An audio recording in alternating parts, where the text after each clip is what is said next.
ونعم الوکیل ونعم المولا ونعم النصیر اعوذ باللہ من الشیطان اللعین الرجیم بسم اللہ الرحمن الرحیم وبہ نستعین وهو خیر معین الحمد للہ رب العالمین بارئ الخلائق اجمعین الحمد للہ الذی لا یبلغ مدحة القائلون ولا يحصي نعماء العادون ولا يودي حقه المجتهدون الذي لا يدركه بعد الهمم ولا يناله غوث الفتن الذي ليس لصفته حد محدود ولا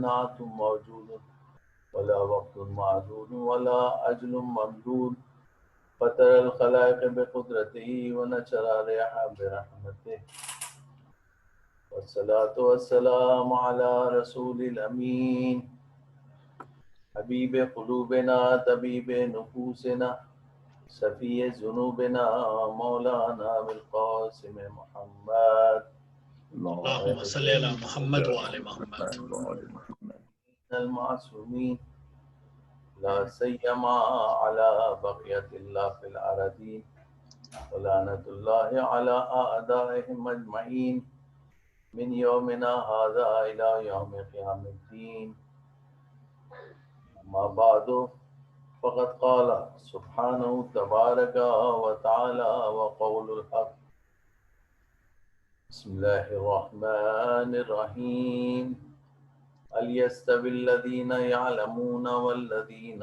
لا يعلمون. ایک درود بھیج دے محمد والے محمد پر. اللہم صلی علی محمد وعلی محمد.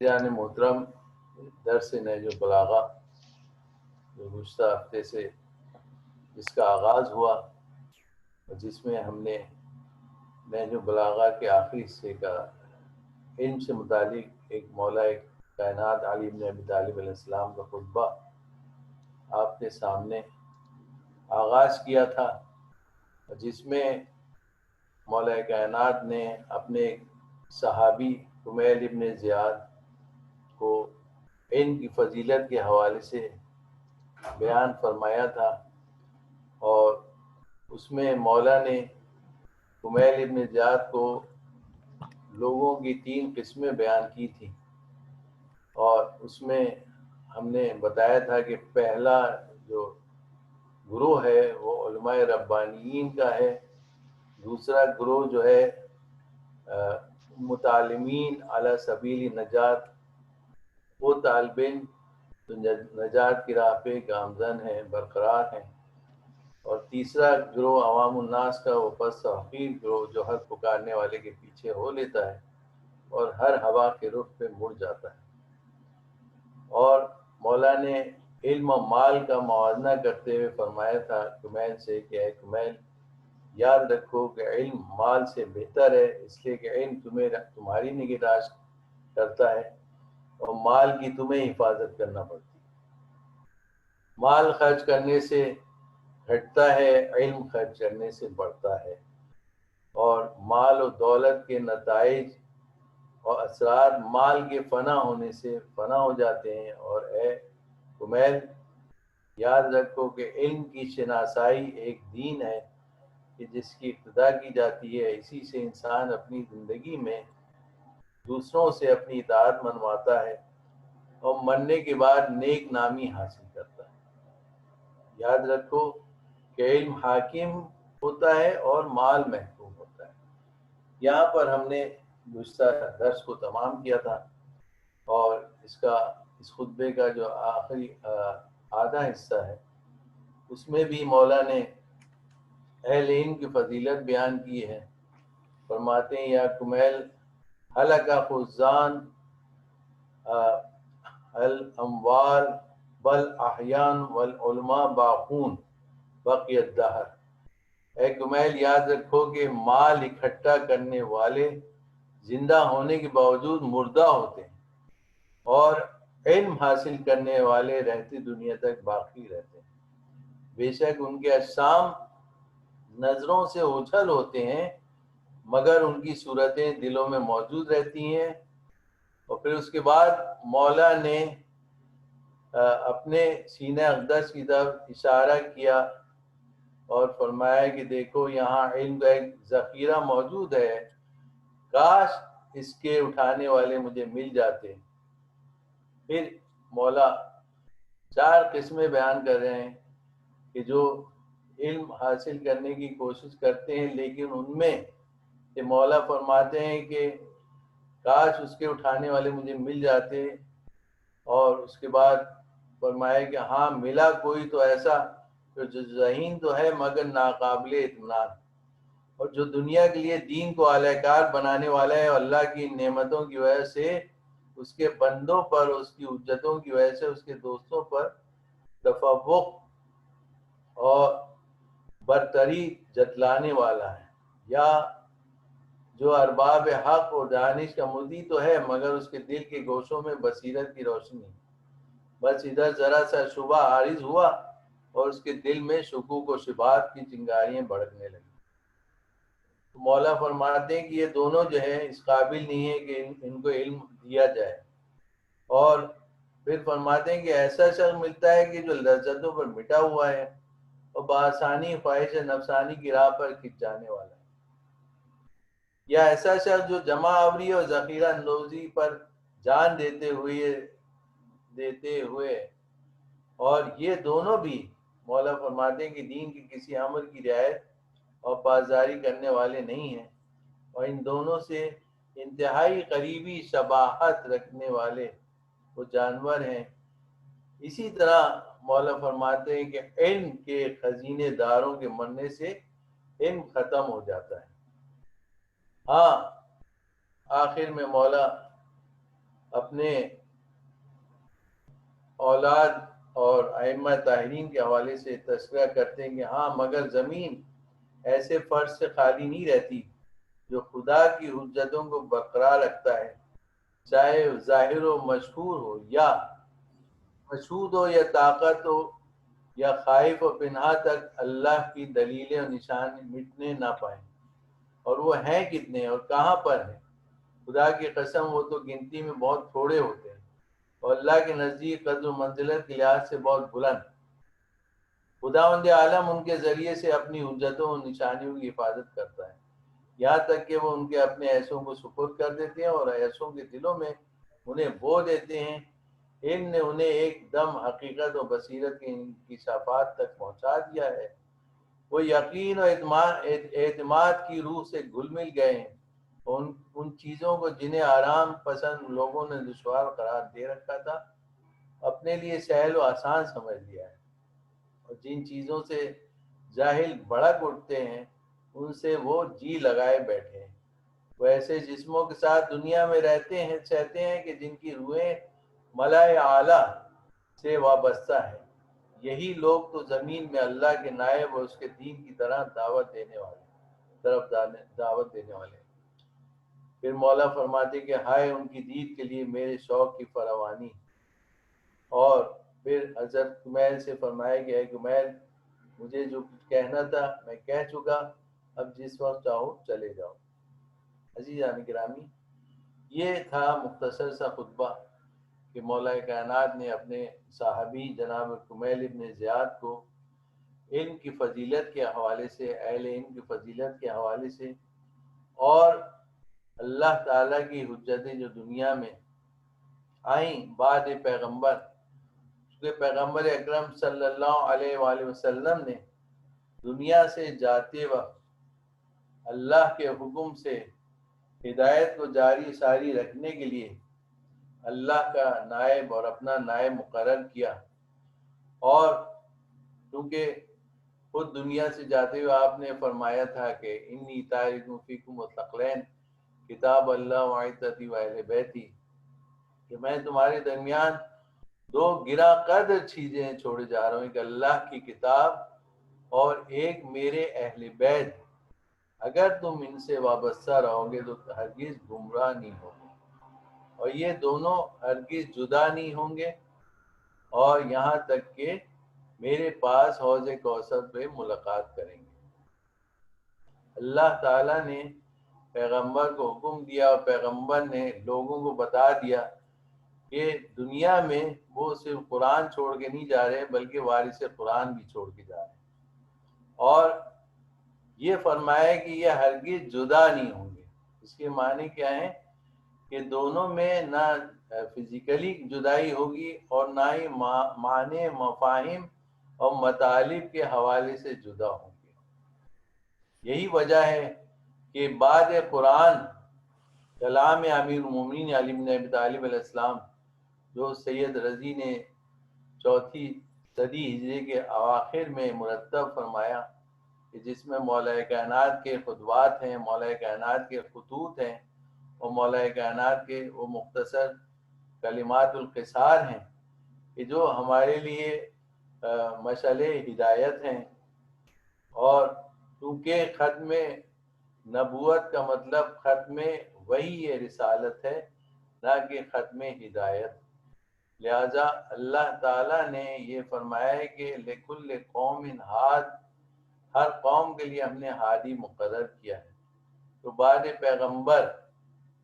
پیغمبر نے مولا کائنات کو اپنا جانشین قرار دیا، اور ان وظائف کو جو سورہ جمعہ میں ارشاد قدرت ہوتے ہیں کہ اللہ وہ ہے کہ جس نے امین کے درمیان ایک رسول کو بھیجا کہ جو اللہ کے کلام کی تلاوت کرتا ہے اور لوگوں کا تزکیہ نفس کرتا ہے، ان کے نفوس کو پاک و پاکیزہ کرتا ہے، اور کتاب و حکمت کی تعلیم دیتا ہے۔ تو مولا کائنات نے بھی بعد پیغمبر ان وظائف کو انجام دیا، یعنی کلام الہی کی تفسیر کی، اور نہج البلاغہ کی صورت میں ہمارے سامنے یہ تفسیر موجود ہے، کہ جس میں مولا نے نہ صرف یہ کہ اصول دین پر خطاب کیا ہے بلکہ فروع دین بھی بتائے ہیں، اخلاقیات بھی بتائے ہیں۔ کوئی ایسا موضوع نہیں ہے، چاہے وہ معنوی ہو چاہے وہ مادی ہو، کہ اصول دین کے حوالے سے، چاہے فروع دین کے حوالے سے ہو، چاہے وہ اخلاقیات کے حوالے سے ہو، اور چاہے وہ حکومت کے اقتدار کے حاکم کی ذمہ داریوں کے حوالے سے ہو، چاہے وہ معاشرتی اقدار کے حوالے سے ہو، مولا نے نہج البلاغہ میں ہر قسم کے خطبات ہمارے لیے، ہمارے زندگی کے رہنما اصول کے طور پر چھوڑے ہیں، اور یقیناً ہمیں چاہیے کہ ہم ان خطبات سے استفادہ کریں، اور کیونکہ اس میں نہ صرف یہ کہ مولا نے تقویٰ کا تذکرہ کیا ہے، علم کی فضیلت بیان کی ہے، موت کے حوالے سے تذکرہ ہے، امر بالمعروف نہی عن المنکر کے حوالے سے تذکرہ ہے۔ کوئی ایسا موضوع نہیں جو سوشل معاشرتی حوالے سے آپ دیکھیں کہ مالک اشتر کو جو آپ نے خط لکھا ہے وہ ہمارے لیے ایک رہنما اصول ہے، اس لیے کہ صرف وہ مملکت کے لیے نہیں خالی بلکہ عام انسانوں کے لیے بھی ایک دستور عمل ہے، کہ جس پہ عمل کر کے ہم مولا کی تعلیمات کو آگے بڑھا سکتے ہیں۔ یہاں پر مولا نے علم کی فضیلت کے حوالے سے جو بیان فرمایا ہے، کہ جس میں اہل علم کی فضیلت اور طالب علم کی فضیلت کے حوالے سے بیان کیا ہے کہ وہ رہتی دنیا تک باقی رہتے ہیں، یعنی کہ مال جو ہے وہ زندہ مالدار کے حوالے سے مولا نے فرمایا کہ اے گمیل، مال اکٹھا کرنے والے زندہ ہونے کے باوجود مردہ ہوتے ہیں، اور علم حاصل کرنے والے رہتی دنیا تک باقی رہتے ہیں۔ بے شک ان کے اجسام نظروں سے اوجھل ہو جاتے ہیں مگر ان کی صورتیں دلوں میں موجود رہتی ہیں، یعنی وہ دنیا سے چلے بھی جاتے ہیں لیکن وہ زندہ رہتے ہیں۔ اور اللہ تعالیٰ اپنے نیک بندوں کو جو ہے وہ مردہ قرار نہیں دیتا، بلکہ وہ زندہ ہیں اور ان کے آثار زندہ ہیں، ان کی تصویریں ہمارے دلوں میں زندہ ہیں۔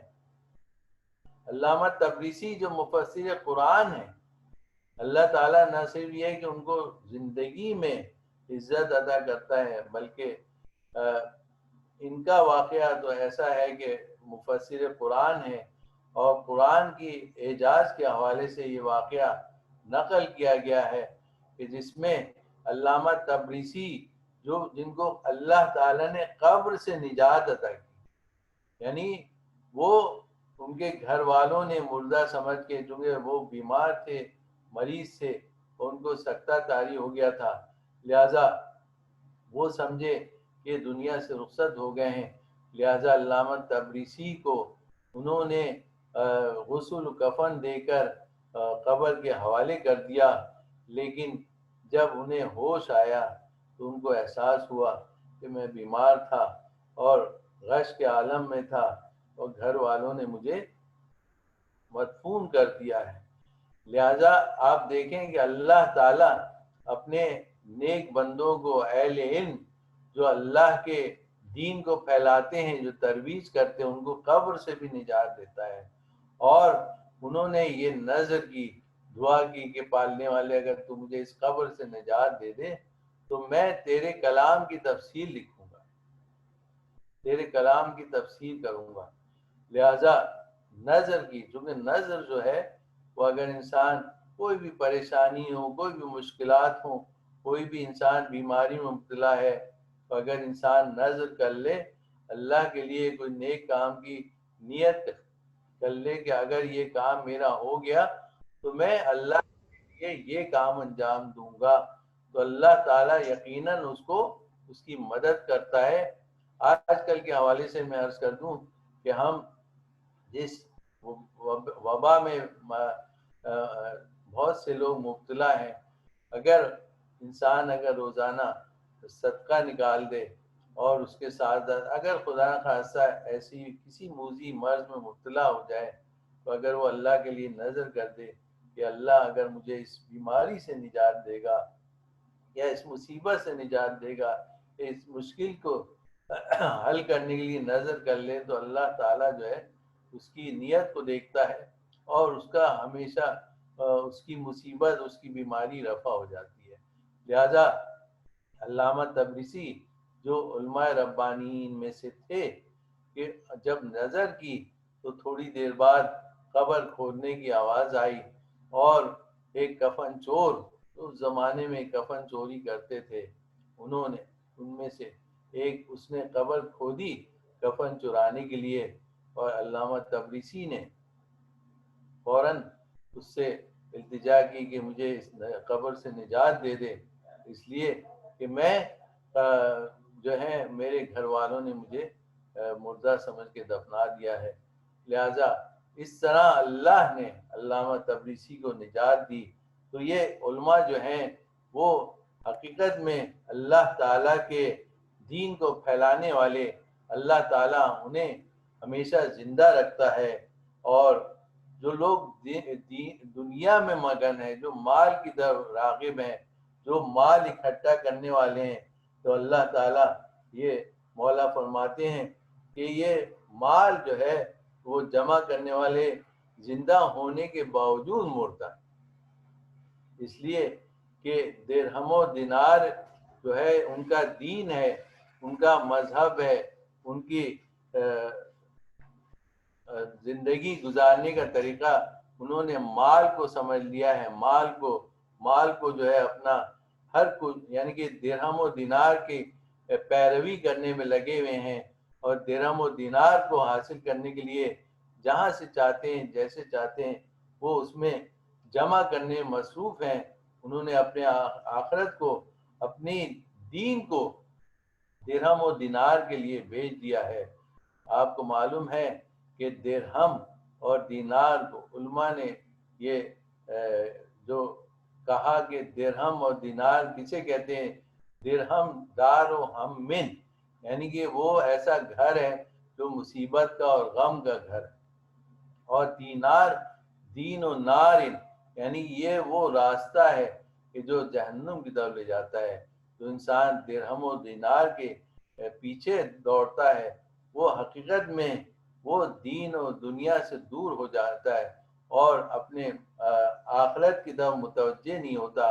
لہذا مال کے ہمیشہ مولا نے مذمت کی ہے اور ہمیشہ علم کو جو ہے اپنے لیے باعث فخر قرار دیا ہے، اور علم کے ساتھ ساتھ عمل کو جو ہے تقوی کو نہج البلاغہ میں مولا نے بیان فرمایا ہے۔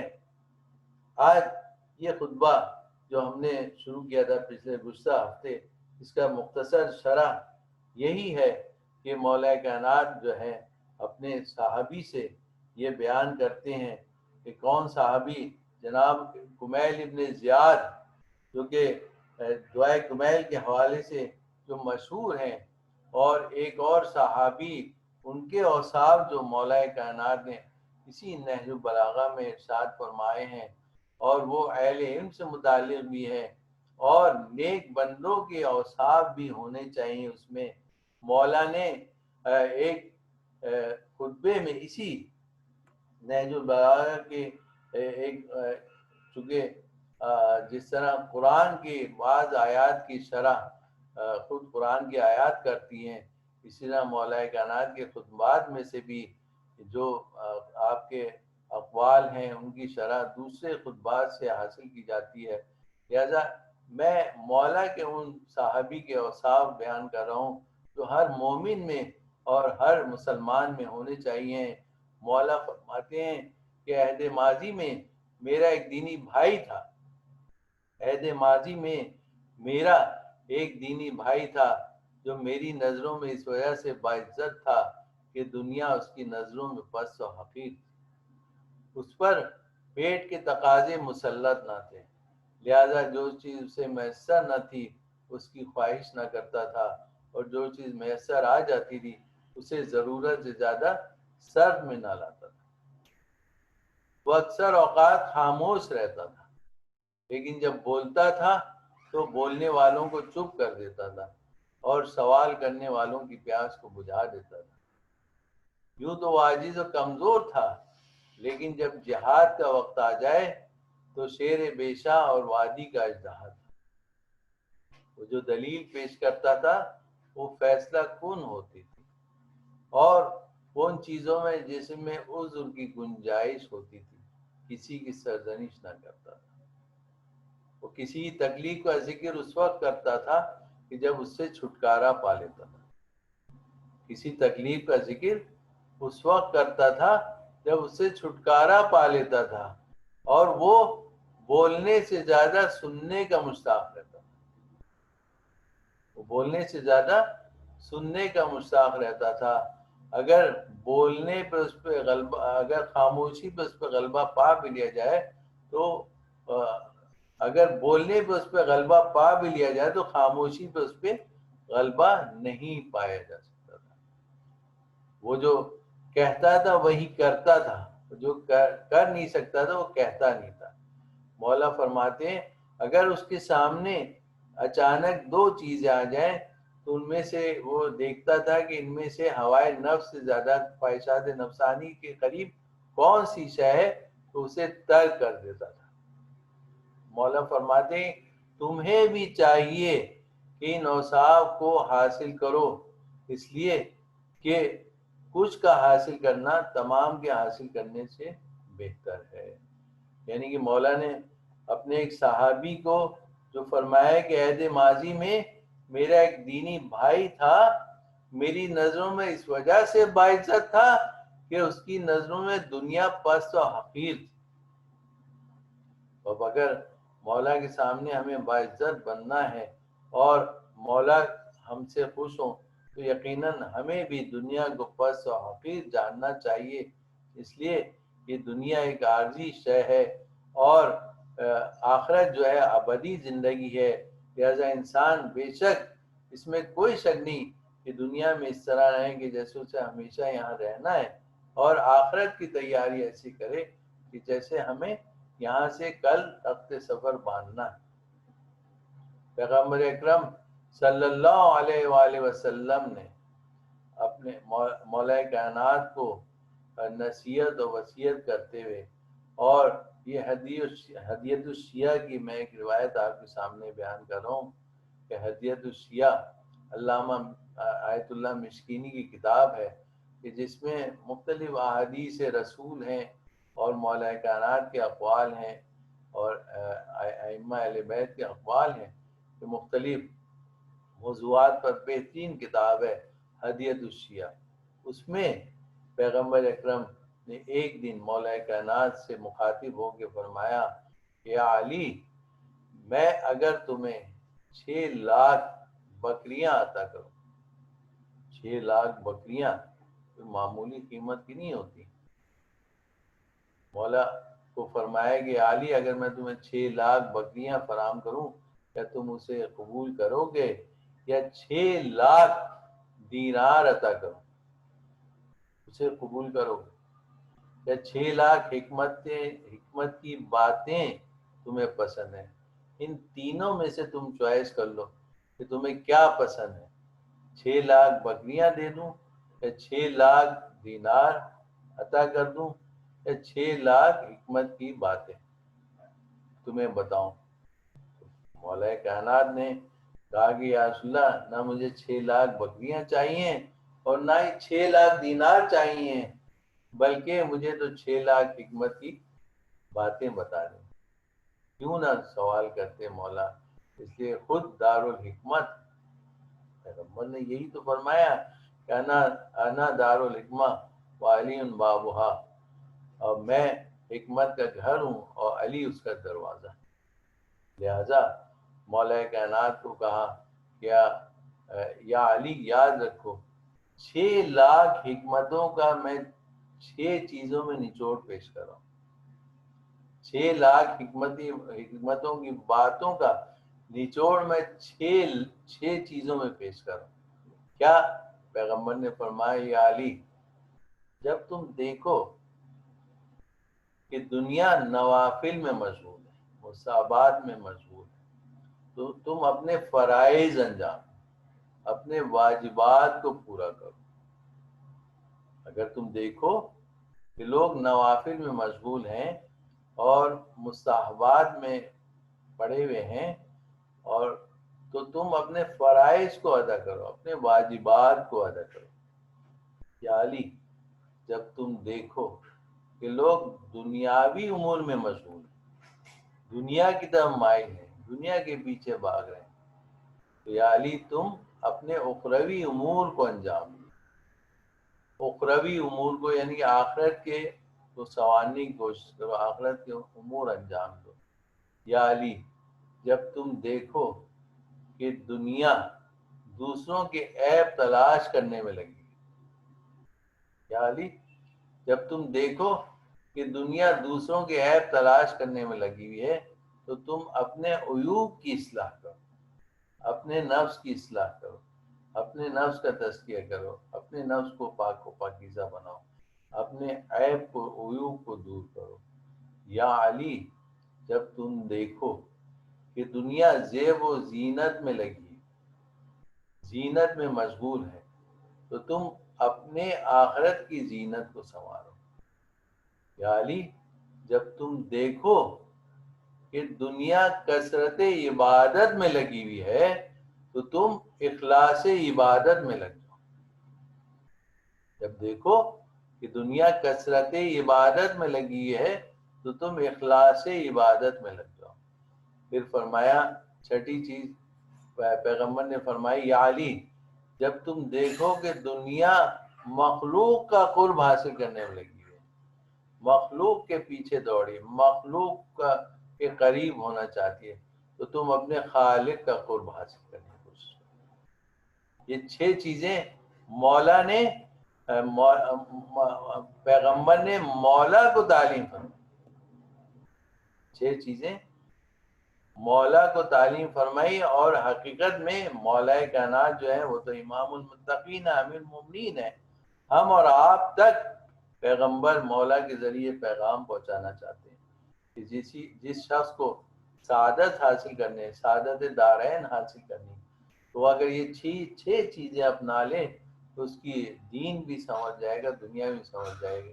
اگر انسان واجبات، چونکہ ہمارے یہاں عام طور پر آپ نے بھی دیکھا ہوگا کہ ہمارے مستحبات پہ بہت زیادہ زور دیا جاتا ہے، اور واجبات کو بعض اوقات ترک کر دیا جاتا ہے، اور اگر کیا بھی جاتا ہے تو مثال کے طور پر نماز جو ہے وہ اس کو بروقت انجام نہیں دیں گے، قضا کر لیں گے، یا روزہ ہے اس کو جو ہے کسی نہ کسی بہانے چھوڑ دیتے ہیں. تو واجبات، حالانکہ مصابات کی بہت زیادہ قدر و قیمت ہے، اللہ تعالیٰ اس کو ثواب دے گا، لیکن اگر آپ کا واجب ادا نہیں ہے تو آخرت کے دن مستحب کے بارے میں سوال نہیں ہوگا، آخرت میں واجبات و فرائض کے بارے میں سوال ہوگا. اب مثال جو ہے ظاہر ہے کہ بہت سی دی جا سکتی ہیں، لیکن ہم عام طور پر جو یہاں پر جو مثال دیتے ہیں مالی حوالے سے دیتے ہیں کہ چونکہ ہمیں مال بہت زیادہ پسند ہے، مال سے محبت رکھتے ہیں، مال کی طرف مائل ہیں، تو اگر اللہ چاہتا ہے کہ سال میں آپ زکوٰۃ نکالیں، اگر آپ صاحب نصاب ہیں، تو کون ایسے لوگ ہیں جو بہت سے لوگ جو زکوٰۃ جو ہے نہیں نکالتے. یا مثال کے طور پر خمس جو ہے وہ واجبات میں سے ہے، جس طرح نماز واجب ہے، روزہ واجب ہے، جس طرح حج واجب ہے، اسی طرح خمس بھی واجب ہے. تو بہت سے لوگ آپ دیکھیں کہ اپنی مرضی سے ہم مستحبات پہ عمل تو کرتے ہیں، مستحبات انجام دیتے ہیں، اپنی مرضی سے مستحبات پہ خرچ بھی کرتے ہیں.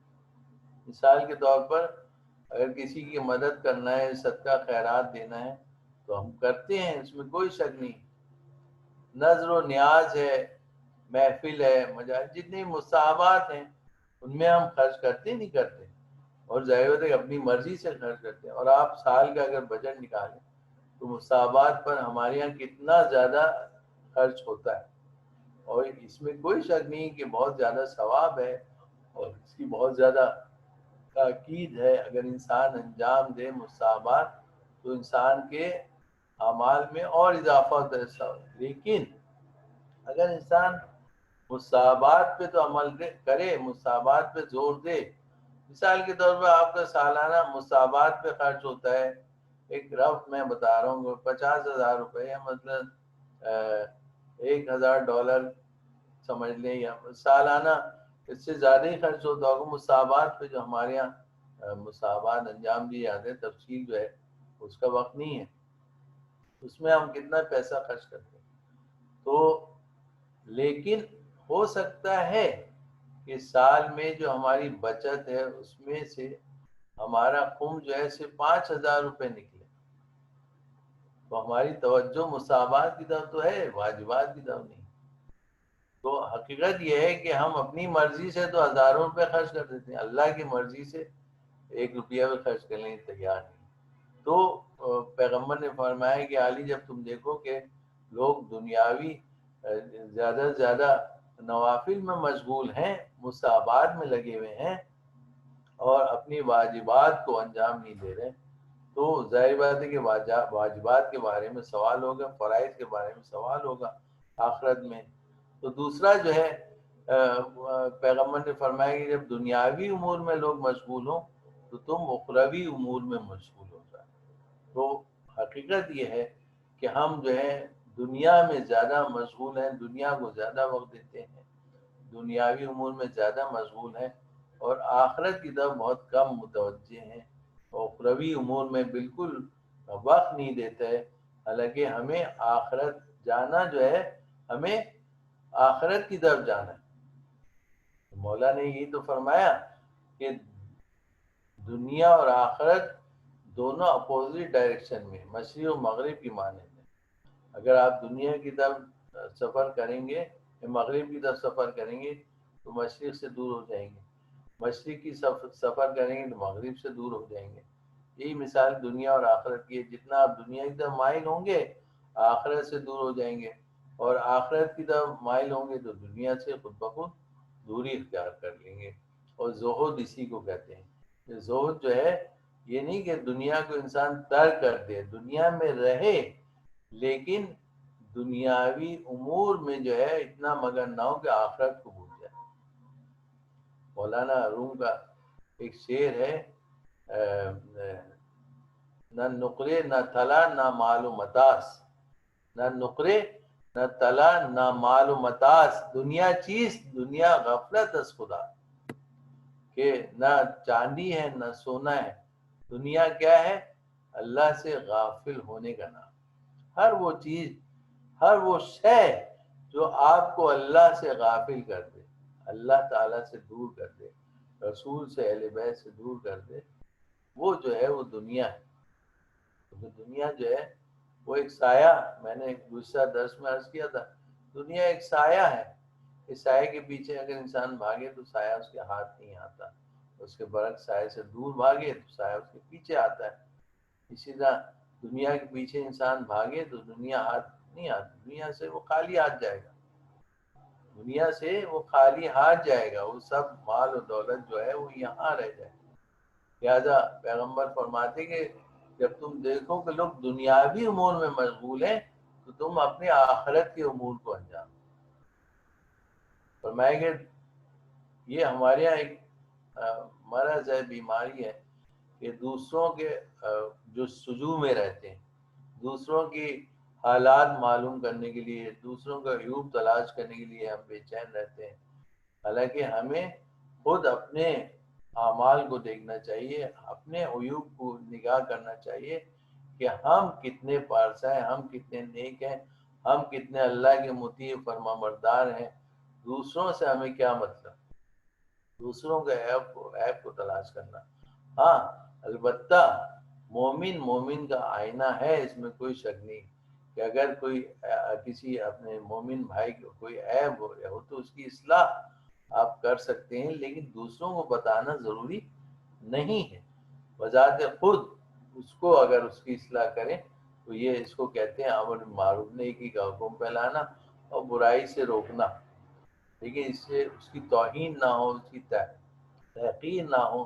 اس طرح انسان اگر چاہے تو اس کے عیب کو دور کر سکتا ہے. لیکن دوسروں کو بتانا اس کے عیب, مومن و منافق کی پہچان آپ کو میں بتاؤں, مومن و منافق کی پہچان کیا ہے؟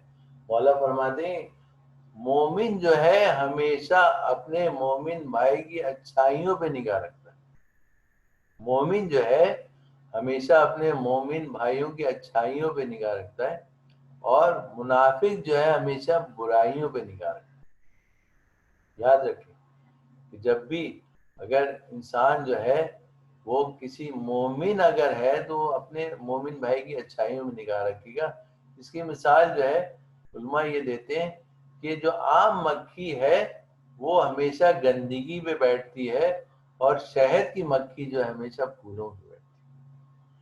تو یہ مثال ہے کہ مومن جو ہے ہمیشہ اپنے مومن بھائی کی ہمیشہ اچھائیوں پہ نگاہ رکھتا ہے, اس کی برائیوں کو نظر انداز کرتا ہے, اس کے عیب کو تلاش نہیں کرتا. تو مولا کو فرما رہے ہیں رسول خدا کہ علی جب تم دیکھو کہ دنیا دوسروں کے عیب تلاش کرنے میں لگی ہے تو تم اپنے عیوب کی اصلاح کر لو. پھر فرمایا کہ علی جب تم دیکھو کہ لوگ کثرت عبادت میں لگے, کثرت عبادت کا مطلب یہ ہے کہ مثل علم کے ساتھ نہیں ہے, معرفت کے ساتھ نہیں ہے, نیت صحیح نہیں ہے, ریاکاری اس میں شامل ہے, اور نمازیں پڑھ رہے ہیں تو پڑھتے چلے آ رہے ہیں, قرآن پڑھ رہے ہیں تو پڑھتے چلے آ رہے ہیں, ذکر کر رہے ہیں تو کرتے چلے آ رہے ہیں, لیکن حقوق عباد انجام نہیں دے رہے. حقوق اللہ انجام دے رہے ہیں, اللہ کے حقوق انجام دے رہے ہیں, لیکن اور دوسرے اس کے بندوں کے حقوق انجام نہیں دے رہے. بعض لوگ جو ہے اپنے اہل و عیال کے حقوق انجام نہیں دیتے, اور زیادہ سے زیادہ جو ہے وہ کوشش کرتے ہیں کہ وہ ذکر کریں اور نمازیں پڑھ رہے ہیں تو پڑھتے چلے آ رہے ہیں. اور ریاکاری جو ہے اگر نیت آپ کی ہے مثال کے طور پر کسی کی راہ خدا میں انفاق کر رہے ہیں، اس میں کوئی شک نہیں کہ ثواب ہے، لیکن ریاکاری اس میں شامل ہے۔ انما الاعمال بالنیات، کہ انسان کے اعمال کا دار و مدار ان کی نیتوں پر ہے۔ اگر ان کی نیت جو ہے وہ صحیح نہیں ہے تو پیغمبر فرما رہے ہیں کہ جب تم دیکھو کہ لوگ کثرت عمل میں لگے ہیں تو تم اخلاص عمل میں لگ جاؤ، یعنی کہ خالص اللہ کے لیے انجام، مخلوق کے لیے عمل انجام نہیں دو، دکھاوے کے لیے ریاکاری کے انجام نہیں دو، خالص اللہ کے لیے۔ تبارک الذی بیدہ الملک وہو علی کل شیء قدیر الذی خلق الموت والحیات لیبلوکم ایکم احسن عملا، کہ پاک ہے وہ پروردگار عالم جس کے قبضہ قدرت میں سارے جہان کی بادشاہت ہے، وہ ہے کہ جس نے موت کو خلق کیا اور حیات کو خلق کیا تاکہ تمہیں آزمائے کہ تم میں سے بہتر عمل کرنے والا کون، احسن عمل کا، اکثر عملہ نہیں کہا، اللہ تعالیٰ نے یہ نہیں کہا کہ تم میں سے زیادہ عمل کرنے والا کون ہے، بلکہ کہا احسن عملہ، یعنی خالص نیت کے ساتھ اگر انسان 2 رکعت نماز اللہ کے لیے پڑھ لے تو وہ 70 سال کی عبادت سے افضل ہے۔ اس عابد کی نماز جو معرفت کے ساتھ نہیں، وہ عالم 2 رکعت نماز معرفت کے ساتھ انجام دے تو وہ قابل قبول ہے۔ تو پیغمبر فرمائے کہ علی جب تم دیکھو کہ دنیا جو ہے وہ کثرت عمل میں لگی ہوئی ہے تو تم اخلاص عمل میں لگ جاؤ۔ فرمایا کہ تم دیکھو کہ لوگ زیب و زینت میں لگے ہوئے، بہترین مکان، خوبصورت مکان بنا رہے ہیں، خوبصورت گاڑی ان کے پاس ہے، بہترین آرائش ہے، زیب و زینت گھر میں، بہترین پردے، بہترین ڈیکوریشن اور بہترین لباس، ہر لحاظ سے زیب و زینت میں مشغول ہیں، تو انہیں چاہیے کہ آخرت کے امور جو زینت ہے وہ تقوی، لباس تقوی ہے، وہ جو ہے اس پہ لگ جائے۔ اور آخر میں فرمائے گی علی جب تم دیکھو کہ دنیا مخلوق کا قرب حاصل کرنے میں لگی ہے، یعنی صاحبان اقتدار، صاحبان دولت اور ایسے لوگوں کا قرب حاصل کرنے میں لگی ہے تو تم اپنے خالق کا قرب حاصل کرنے میں لگی، یعنی وہ خالق جس نے مخلوق کو مال دیا ہے اس کا قرب حاصل کر لو گے تو تمہیں اللہ کے جو ہے قرب حاصل ہو جائے گا۔ یہ حدیث میں نے اس کے ذیل میں بیان کی کہ مولا نے جو فرمایا کہ تم میری نظروں میں میرا جو دوست تھا، جو نہج البلاغہ میں فرمایا کہ میرا جو دوست تھا، میرا جو بھائی تھا دینی، وہ اس وجہ سے باعزت تھا کہ دنیا اس کی نظروں میں پست اور حقیر تھی۔ تو یہ بہرحال جو گزشتہ خطبہ تھا ہم نے اس کو تمام کیا اور انشاءاللہ 10 منٹ ہیں ہمارے پاس، تو اب کلمات القصار کا جو ہے وہ اس کا آغاز کرتے ہیں ہم، جو آخری حصے کا جو پہلا جو قول ہے مولا کائنات کا، وہ کلمات القصار میں سے، وہاں سے ہم آغاز کریں گے کہ جس میں مولا نے مختصر جملے بیان کیے ہیں جن کو اقوال زرین کہا جاتا ہے، اور اس کو شروع کرتے ہیں انشاءاللہ۔ نیکسٹ سیشن میں جو ہے نا ہم آپ کو پورے موضوعات بتا دیں گے کس موضوع پہ جو ہے گفتگو ہوگی، لہذا آپ اس کو ریڈ کر کے آئیں گے تو انشاءاللہ آپ کے لیے بہتر رہے گا۔ لہذا کلمات القصار جو ہے اس کا سب سے پہلا جو قول ہے مولا کا کہ مولا نے فرمایا قال علیہ السلام کن فی الفتنۃ کابن اللبون لا زہر فیرکبہ ولا زرع فیعلبہ۔ مولا فرماتے ہیں کہ فتنہ و فساد میں اس طرح رہو کہ جس طرح اونٹ کا وہ بچہ کہ جس نے ابھی اپنی عمر کے 2 سال ختم کیے ہوئے ہیں، نہ تو اس کی پیٹھ پر سواری کی جا سکتی ہے اور نہ اس کے تھنوں سے دودھ دوہا جا سکتا ہے۔ یہ معاشرتی حوالے سے مولا نے ایک نصیحت کے طور پر اپنے ماننے والوں کو، اپنے چاہنے والوں کو وصیت کرتے فرماتے ہیں کہ فتنہ و فساد، جہاں پہ فتنہ ہو رہا ہو، جہاں پہ فساد پیدا ہو رہا ہو، جہاں پہ برائیاں پھیلی ہوئی ہوں، جہاں پہ جھگڑا ہو رہا ہو، جنگ ہو رہی ہو، جدال ہو رہا ہو، آپس میں لوگ ایک دوسرے کو مار رہے ہوں، ایک دوسرے سے جھگڑ رہے ہوں، جنگ کر رہے ہوں، فتنہ و فساد برپا کر رہے ہوں. فتنہ کے معنی آزمائش کے بھی ہیں اور فساد کے معنی برائی کے بھی ہیں. یعنی یہاں فتنہ و فساد سے مراد کہ جہاں پر بد امنی پھیلائے لوگ، ایک دوسرے کو جو ہے وہ جنگ کر رہے ہوں، تو وہاں پر انسان کو چاہیے کہ وہ غیر جانبدار رہے. مقصد علامہ مفتی جعفر صاحب نے جو اس کی شرح میں لکھا ہے کہ وہ فرماتے ہیں مقصد یہ ہے کہ انسان کو فتنہ و فساد کے موقع پر اس طرح رہنا چاہیے کہ لوگ اسے ناکارہ سمجھ کر نظر انداز کرتے اور کسی جماعت میں اس کی شرکت کی ضرورت محسوس نہ ہو، کیونکہ فتنوں اور ہنگاموں میں الگ تھلگ رہنا ہی تباہ کاریوں سے بچا سکتا ہے انسان کو. البتہ وہ فرماتے ہیں کہ جہاں حق و باطل کا ٹکراؤ وہاں پر غیر جانبداری جائز نہیں ہے اور نہ اسے فتنہ و فساد سے تعبیر کیا جا سکتا، بلکہ ایسے موقع پر حق کی حمایت کرنا چاہیے اور باطل کی سرکوبی کے لیے کھڑا ہونا واجب ہے. جیسا کہ انہوں نے مثال دی کہ جیسے جنگ جمل تھی اس زمانے میں، تو مولا کائنات جو حق پر تھے ان کا ساتھ دیا، اور جنگ صفین میں مولا کائنات کا جو حق پر تھے ان کا ساتھ دیا.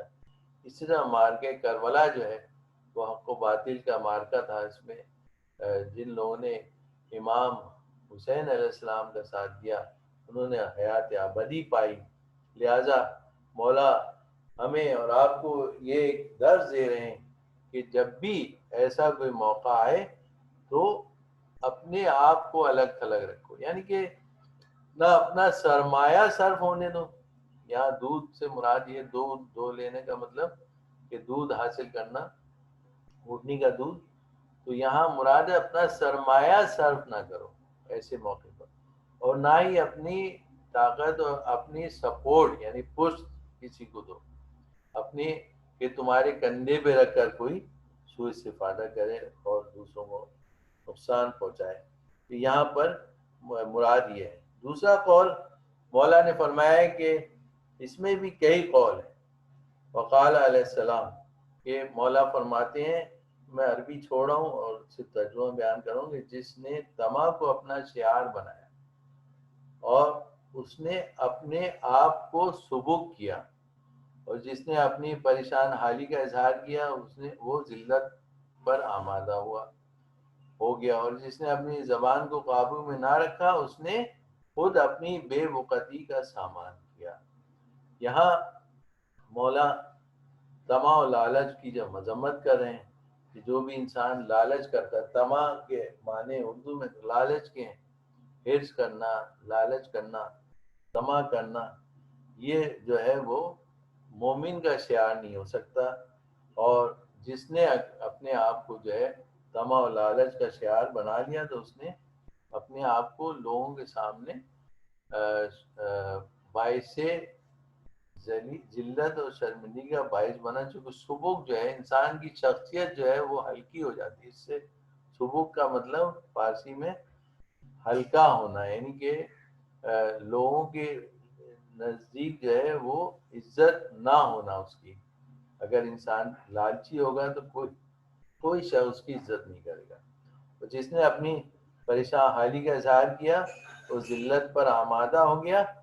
اور یہاں پر بھی وہی مولا کا جو صحابی ہے اس کے جو خطبات ہیں، خطبہ جو بیان کیا میں نے، اس میں اس کی صفت مولا نے بیان کی، وہ کسی تکلیف کا ذکر اس وقت کرتا تھا جب اس سے چھٹکارا پا لیتا تھا.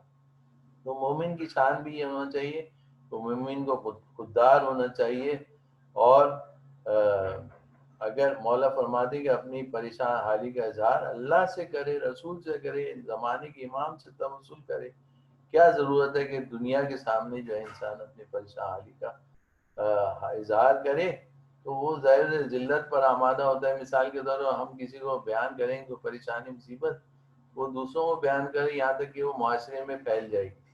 لہذا اس کی شارحین میں شرح جو لکھی گئی اس میں انہوں نے بیان کیا، علامہ فیض کاشانی نے کہا، وہ فرماتے ہیں کہ اگر آپ اپنی پریشان حالی کا ذکر کسی دوست سے کریں گے تو خود بھی دوست بھی پریشان ہو جائے گا، اور اگر کسی دشمن سے کریں گے تو دشمن خوش ہوگا. تو دونوں صورتوں میں جو ہے مناسب نہیں ہے کہ انسان اپنی پریشان حالی کا ذکر کرے، کہ دوست کو بھی پریشان کرنا اور دشمن کو خوش کرنا یہ مناسب نہیں ہے. اور جس نے اپنی زبان کو قابو میں نہ رکھا اس نے خود اپنی بے وقتی کا سامان کیا. اس کی بہت زیادہ تفصیل ہے زبان کے حوالے سے، لہٰذا انشاءاللہ نیکسٹ سیشن میں اس کو ہم رکھیں گے، اس کو بیان کریں گے. اور چونکہ وقت تمام ہو گیا، ٹائم اوور ہو گیا، 45 منٹ کہے تھے، میں نے زیادہ ٹائم لے لیا.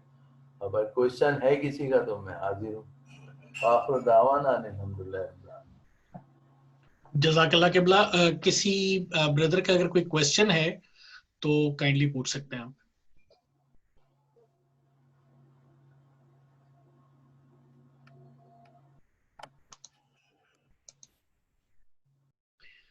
خاموشی اس بات کا اندیا ہے کہ قبلہ کا ایک ایک لفظ یا تو سب کو سمجھ آ گیا ہے. جی حسنین. بہت زیادہ مشکل کوشش کرتا ہوں کہ سادہ گفتگو کروں، زیادہ دقیق گفتگو نہ کروں. جی حسنین آپ کوئی کوشچن کرنا چاہ رہے ہیں؟ میں مولانا صاحب سے یہ پوچھنا چاہ رہا تھا کہ جو انہوں نے تزکیہ نفس کا جو لفظ استعمال کیا ہے اس کی اگر تھوڑی سی اس کے بارے میں تھوڑی سی ایکسپلینیشن دیں کہ وہ کس طرح، اگر انسان کوئی سوچے تو اس کو کس طرح شروعات کرنی چاہیے یا کس طرح اس کو دیکھنا چاہیے نا. تزکیہ نفس کے لیے جو ہے وہ، چونکہ انسان کا نفس پاک و پاکیزہ جب ہو سکتا ہے کہ جب وہ اپنے علم میں اضافہ کرے گا.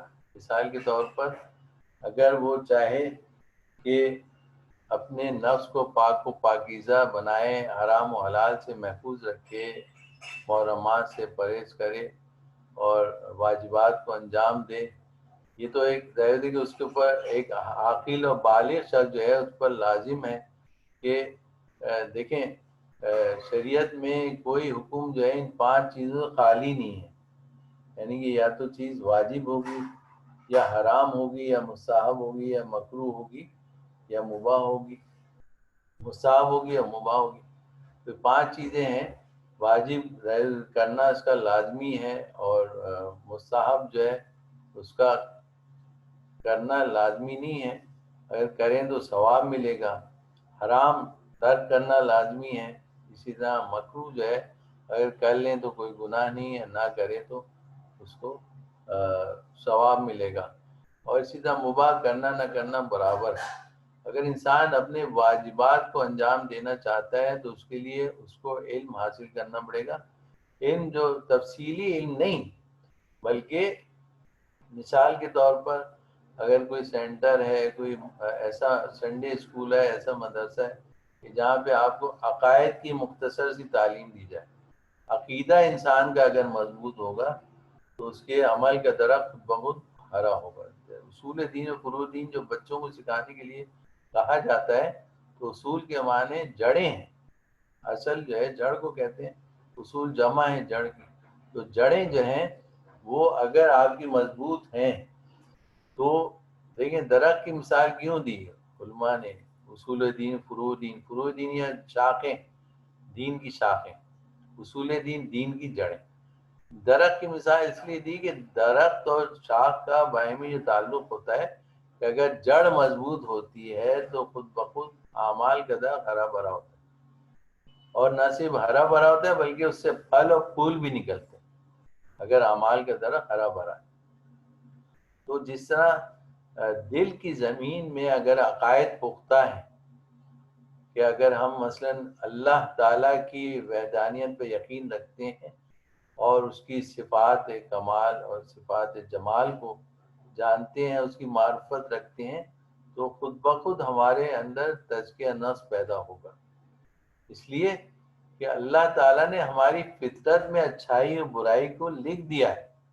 سورہ والشمس میں کیا فرمایا؟ وَالنَّفْسِ وَمَا سَوَّاهَا فَأَلْهَمَهَا فُجُورَهَا وَتَقْوَاهَا قَدْ أَفْلَحَ مَنْ زَكَّاهَا وَقَدْ خَابَ مَنْ دَسَّاهَا.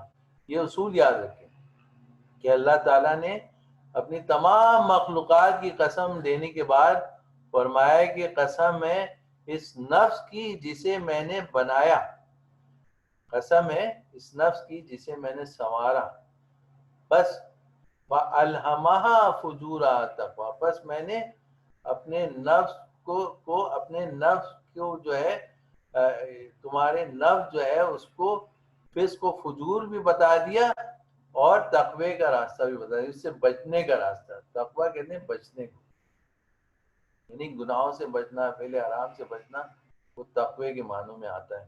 تو میں نے فَأَلْهَمَهَا فُجُورَهَا وَتَقْوَىٰ، فسق و فجور یعنی کہ وہ چیز جو انسان کو باہر سے ننگ و عار ہو، جو معاشرے میں بری سمجھی جاتی ہو، جس میں انسان جو ہے بالکل برہنہ ہو جاتا ہے.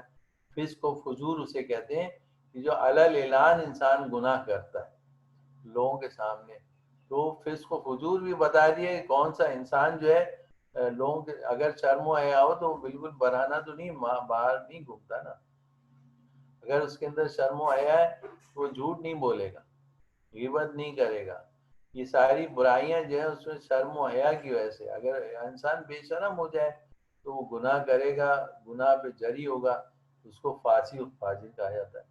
فَأَلْهَمَهَا فُجُورَهَا وَتَقْوَاهَا، ہم نے تقوی کا راستہ بھی بتا دیا، اس سے بچنے کے طریقے بھی بتا دیے، انسان کی فطرت میں رکھ دیا. قَدْ خَابَ مَنْ دَسَّاهَا قَدْ أَفْلَحَ مَنْ زَكَّاهَا، بس کامیاب ہوا وہ شخص کہ جس نے اپنے نفس کو گناہوں سے بچا لیا، اور نامراد ہوا وہ شخص کہ جس نے اپنے آپ کو گناہوں تلے دبا دیا. تو انسان کی فطرت میں اچھائی برائی تو ہے، تو ازل سے چلی آ رہی ہے جناب آدم کے زمانے سے، کہ جو حابیل اور قابیل کے زمانے سے انسان کی فطرت میں چھ چیزیں جو ہیں، 3 اچھائیاں ہیں، 3 برائیاں ہیں. کون کون سی ہیں؟ حضرت آدم علیہ السلام جو ہے جب ان کی اولاد ایک فرزند ہوا تو 6 چیزیں جو ہے مجسم شکل میں آ کے، ایک روایت میں ہے کہ جس میں میں آپ کو بیان کروں کہ مجسم شکل میں آ کے وہ بیٹھ گئیں. 6 چیزیں مبارکباد دینے کے لیے حضرت آدم کو. وہ ایک 3 جو تھیں وہ سیاہ پوست تھی، یعنی کہ ان کا رنگ بلیک تھا، اور 3 جو تھیں وہ ان کا رنگ سفید تھا اور نورانی تھا. تو سب سے پہلے حضرت آدم نے پوچھا، ایک جو شخصیت آئی تھی اس سے پوچھا کہ آپ کون ہیں؟ وہ چونکہ وہ انسان کے اوصاف تھے جو مجسم جسم کی شکل میں آ کے بیٹھے تھے، تو اس سے پوچھا کہ آپ کون ہیں؟ تو کہا کہ میں محبت شفقت ہوں، محبت اور شفقت. کہا کہ آپ کہاں ہوتی ہیں؟ کہا کہ میں انسان کے دل میں ہوتی ہوں، انسان کے دل میں رہتی ہوں. تو پھر دوسرے سے پوچھا کہ آپ کون ہیں؟ کہا کہ میں فہم و فراست ہوں. کہا کہ آپ کہاں رہتی ہیں؟ کہا کہ میں انسان کے دماغ میں رہتی ہوں. تیسرے سے پوچھا کہ آپ کی تعریف کیا ہے، آپ کون ہیں؟ تو اس نے کہا کہ میں جو ہے شرم و حیا ہوں. کہا کہ شرم و حیا، آپ کہاں رہتی ہیں؟ کہا کہ میں انسان کی آنکھوں میں رہتی ہوں. 3 مقام ہے نا انسان کے، دل، دماغ اور بصارت، آنکھوں سے دیکھتا ہے. تو جو بلیک شخصیات تھیں ان سے پوچھا کہ آپ کون ہیں؟ تو پہلے نے کہا کہ میں بغض و حسد ہوں. تو کہا کہ اچھا آپ کہاں رہتی؟ کہا انسان کے دل میں رہتی ہوں. حضرت آدم نے کہا کہ انسان کے دل میں تو محبت و شفقت رہتی ہے. تو اس نے مسکرا کے کہا کہ ہاں جب میں آ جاتی ہوں تو یہ رخصت ہو جاتی ہے نا. حقیقت ایسی کہ جب انسان کے دل میں بغض و حسد پیدا ہو جاتا ہے، کسی مومن کے حوالے سے بھی ہو تو اس سے نفرت ہو جاتی ہے، نہیں ہوتی، اس سے بات نہیں کرے گا انسان، تعلقات منقطع کر لے گا، اس کی شکل تک نہیں دیکھے گا. مومن کی میں بات کر رہا ہوں، یہ آپ کا مشاہدہ ہے کہ جب دل میں نفرت پیدا ہو جاتی ہے. حالانکہ امام محمد باقر علیہ السلام نے فرمایا کہ جب تم کسی کے بارے میں تمہارے دل میں نفرت پیدا ہو جائے تو تم اس کی اچھائیوں پہ گننا شروع کر دو، اس کی اچھائیاں کتنی ہیں. اگر ایک برائی ہے تو اس کی اچھائیوں کو گنو گے تو اس کی نفرت تم سے دل سے جاتی رہے گی. تو حضرت آدم نے کہا کہ یہ تو محبت اور شفقت رہتی، کہا کہ میں جب آتی ہوں تو یہ رخصت ہو جاتی. تو پھر پوچھا کہ آپ کون ہے؟ کہا میں غرور اور تکبر ہوں. تو کہا آپ کا مقام؟ کا انسان کے دماغ میں رہتی ہوں. تو کہا کہ انسان کے دماغ میں تو فہم و فراست رہتی ہے. تو کہا کہ ہاں جب میں آ جاتا ہوں تو یہ فہم و فراست رخصت ہو جاتی ہے. جب انسان کے دماغ میں تکبر آ جاتا ہے، پراؤڈ آ جاتا ہے، غرور آ جاتا ہے، تو حقیقت یہ ہے کہ انسان کا ذہن جو ہے وہ فہم و فراست سے عاری ہو جاتا ہے.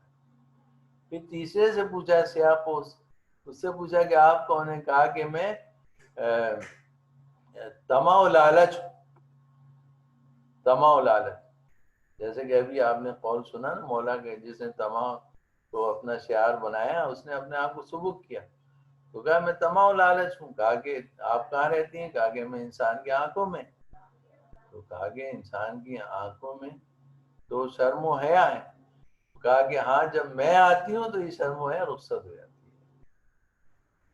میرے خیال میں اتنا جواب کافی ہے کہ انسان کے تزکیہ نفس کے لیے ضروری ہے کہ وہ اللہ اور رسول کے احکامات کو یاد کرے، پڑھے، قرآن کی تلاوت کرے، اس کا تزکیہ نفس ہوگا. نماز کے بعد اگر مختصر وقت ہے تو ہمارے استاد آیت اللہ آغا سلطانی فرماتے تھے کہ اگر انسان نماز کے بعد چند آیات قرآن کی تلاوت کر لے تو اس کے تزکیہ نفس میں اضافہ ہو سکتا ہے. ہر نماز کے بعد قرآن جو ہے چونکہ نور ہے، اور اس کے بعد مجالس اہل علم میں بیٹھے، زیادہ سے زیادہ کوشش کرے کہ دینی مراکز میں وقت دے، سینٹر میں جائے. آج کل تو کووڈ کی وجہ سے بہت زیادہ آن لائن سلسلہ ہے، لیکن آن لائن بھی جیسے ہمارے ضلع بھائی نے بہترین یہ سلسلہ شروع کیا ہے کہ اس کے ذریعے تھوڑا بہت مولا کے کلام کی جو ہے قرآن کی تفسیر نہج البلاغہ، مولا کے کلام جو ہے آپ تک پہنچ رہا ہے. تو یہ بھی ایک بہرحال سعادت ہے انسان کے لیے کہ زیادہ سے زیادہ جو علم کو اپنا بڑھائے، اپنی نالج کو بڑھائے، کیونکہ ہمارا تعلق جو ہے باب مدینۃ العلم سے ہے، اور مولا نے جو ہے فخر کیا ہے علم پر. اور حقیقت میں اگر انسان علم حاصل کرے گا تو اس کا تزکیہ نفس خود بخود ہوتا چلا جائے گا. اور عبادات جو ہے واجبات کو انجام دے، محرمات سے پرہیز کرے. یہی ایک تقوی کا راستہ ہے. صحیح. بہت شکریہ. اس کے علاوہ اگر کوئی کوشچن ہے تو کائنڈلی آپ پوچھ سکتے ہیں.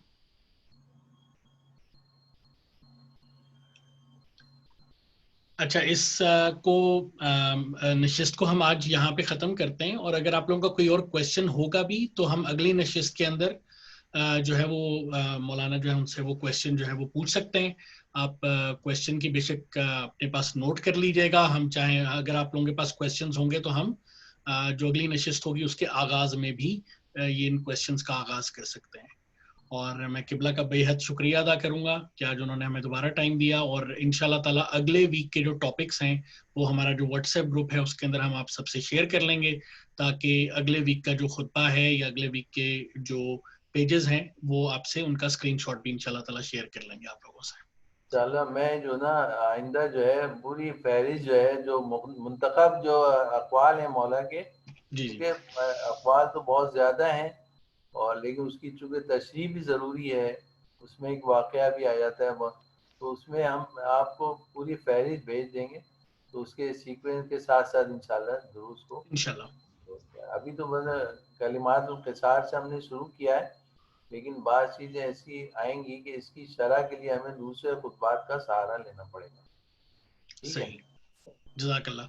جزاک اللہ قبلہ، بہت شکریہ. اور اس کے ساتھ ہی ہم آج کی نشست کو ختم کرتے ہیں. آپ تمام حاضرین کا بے حد شکریہ. اللہم صلی علی محمد وعلی محمد. جزاکم اللہ. بہت خدا حافظ. اللہ.